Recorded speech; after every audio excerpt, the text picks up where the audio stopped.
Oi, gente!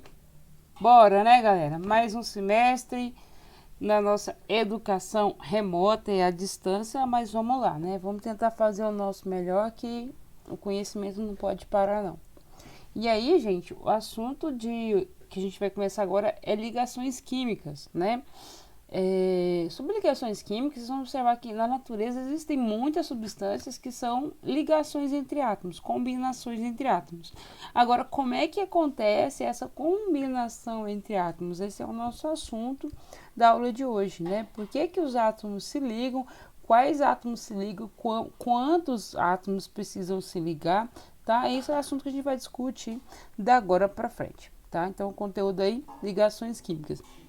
E antes de falar de ligações químicas, eu quero falar com vocês um pouquinho sobre a tabela periódica, relembrar algumas coisinhas. Primeira coisa é a tabela periódica, ela tem uma divisão, lembra que ela é dividida o hidrogênio, ele é um caso à parte, né? E aí tem a escadinha que eu coloquei aqui para vocês.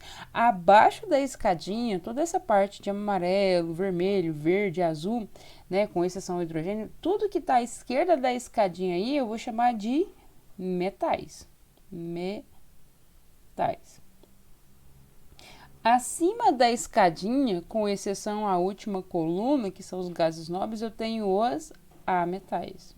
Tem bem menos a metais, né? Metais são poucos, que é o boro, carbono, nitrogênio, oxigênio, flúor, tá? Então, esse pedaço acima da escadinha é a metal. É muito importante para nós que você saiba o que é metal e o que é ametal, tá? Metais é a parte esquerda da tabela periódica e ametais a parte direita da tabela periódica, com exceção à última coluna, que são os gases nobres, tá?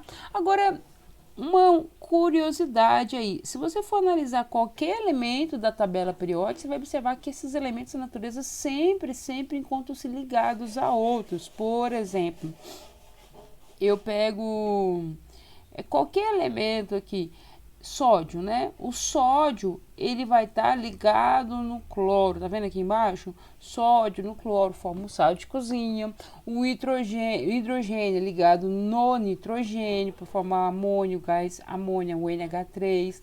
A água, né, que é a formação hidrogênio com oxigênio, é o famoso H2O, é hidrogênio, dois hidrogênios ligados em oxigênio. Os elementos são sempre ligados, né? Tem um casamento de elementos aí. Com exceção, preste atenção, com exceção aos gases nobres. Os gases nobres, eles são snobs, eles são solteirões aqui, ó. Eles não se ligam a outros elementos. Você encontra gases nobres sozinhos, eles não formam substância. Pode até formar, gente, mas a regra é os gases nobres geralmente não formam substância. Existe uma outra aí, mas não é muito convencional, não, tá? Então, os gases nobres, preste atenção nos gases nobres, porque eles não se ligam a ninguém, eles não casam, tá? Eles ficam sozinhos, ok? Aí, os demais todos se ligam. Gases nobres não se ligam, tá? Eles são sozinhos aí na natureza. Por si só são suficientes. Não precisa de mais ninguém, né? Não precisa de casamento. Agora, incomoda um pouquinho, né? Por que que os gases nobres não precisam se ligar a nenhum outro elemento? E os outros demais elementos sempre estão ligados. Bom, primeira coisa o que tem de especial nos gases nobres? Era isso que incomodava o cientista. Olha só, o hélio, se a gente fizer a distribuição eletrônica dele, ele só tem uma camada, né? Então, nessa camada, que eu posso também chamar de camada de valência, ele tem 2 elétrons, o hélio. Se você pega o neônio e faz a distribuição eletrônica dele, aí eu já destaquei aqui para você a camada de valência, né? Que é o nível 2. Ele tem na sua camada de valência 8 elétrons, tá? O argônio, se você fizer a distribuição eletrônica dele e for analisar a camada de valência também, tem 8 elétrons. Criptônio, fez a distribuição eletrônica e você vai ver que a camada dele de valência é o nível 4. No nível 4 aqui, ó, que tem de lá e de cá, ele tem aí um total de 8 elétrons. O criptônio também tem 8 elétrons. Eu fiquei com preguiça de fazer, mas se você for fazer a distribuição eletrônica do xenônio, faça aí na sua casa. Você vai ver que ele também tem 8 elétrons na camada de valência. E o radônio também. Opa, olha aí, gente. Viu o que tem de especial nos gases nobres? Pela distribuição eletrônica, você vai observar que todos eles, com exceção ao neônio, todos eles têm na sua camada de valência 8 elétrons. Todos, tá? Então, como eles não precisam casar, não precisa se ligar a nenhum outro átomo, né? Eles não se ligam, né? Os cientistas chegaram à conclusão que eles são estáveis, né? Geralmente os átomos se ligam porque eles precisam de uma certa estabilidade. Os gases nobres não, eles já são estáveis com 8 elétrons. E aí, baseando nessa ideia de 8 elétrons, eles chegaram à conclusão que os demais átomos, né, iriam se ligar para ficar igual ao gás nobre, para ter 8 elétrons na camada de valência, com exceção ao hélio, né, que tem 2 elétrons na camada de valência. E aí eles formularam o que a gente chama de teoria do octeto, entendeu? Porque octeto, 8, tequeteto. Todo mundo quer ser gás nobre, né? Todo mundo se liga para ter 8 elétrons na camada de valência. E aí o que fala a teoria de octeto? Que os átomos tendem a realizar ligações para atingir 8 elétrons, ou 2, na camada de valência, assumindo assim uma configuração similar ao gás nobre. Os átomos querem ser gás nobre, né? Inclusive, uma dica de romance para você, né? Chega na mina e declara para ela, você fala assim, mina, ou mino, né? Não sei. Queria ser gás nobre eu não posso ser, porque gás nobre se estabiliza com 8 elétrons e eu me estabilizo com você. Brincadeiras à parte, né? Mas a ideia é teoria do octeto, o átomo ficar com 8 elétrons, tá?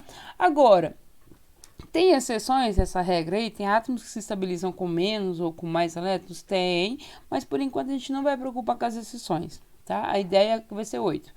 8 ou 2. Por que 2? Gente, tem átomos que só tem a primeira camada, né? A primeira camada é só o hidrogênio e o hélio, tá? Só o hidrogênio, hélio. Só esses dois aqui. O hidrogênio, ele se estabiliza com 2 elétrons. Ele só tem a camada K, na primeira camada só cabe 2 elétrons, tá? Tirando esses dois aí, o resto vai ficar com 8. E tirando as exceções que a gente vai tratar em um outro momento, tá? Então, os átomos vão se ligar a fim de ficar com 8 elétrons. Isso foi discutido amplamente, essa teoria é muito legal, porque ela serve para explicar muitos compostos que a gente tem conhecidos no nosso dia a dia aí. Mas, de uma maneira simples, se eu perguntasse para você, por que os átomos se ligam? Qual que é a finalidade de um átomo se ligar ao outro? Por que o hidrogênio se liga ao oxigênio quando forma água, né? A resposta que eu queria que você me desse é essa aqui, ó. Porque eles procuram ter estabilidade, uma condição. O que é estabilidade? É uma condição de menor energia. O átomo quando ele está sozinho, ele tá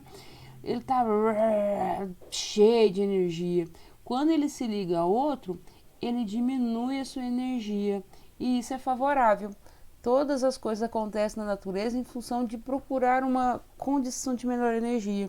Então, o átomo que está cheio de energia, ele se liga e vai para uma condição de estabilidade, de menor energia, né? Por isso que eles se ligam. Agora, como é que um átomo adquire estabilidade? Aí que entra a questão dos 8, né? O átomo quer ter 8 elétrons. E aí, para ele ficar com 8 elétrons, ou ele perde, ou ele ganha, ou ele compartilha elétrons. Tudo a fim de ter 8 elétrons, tá?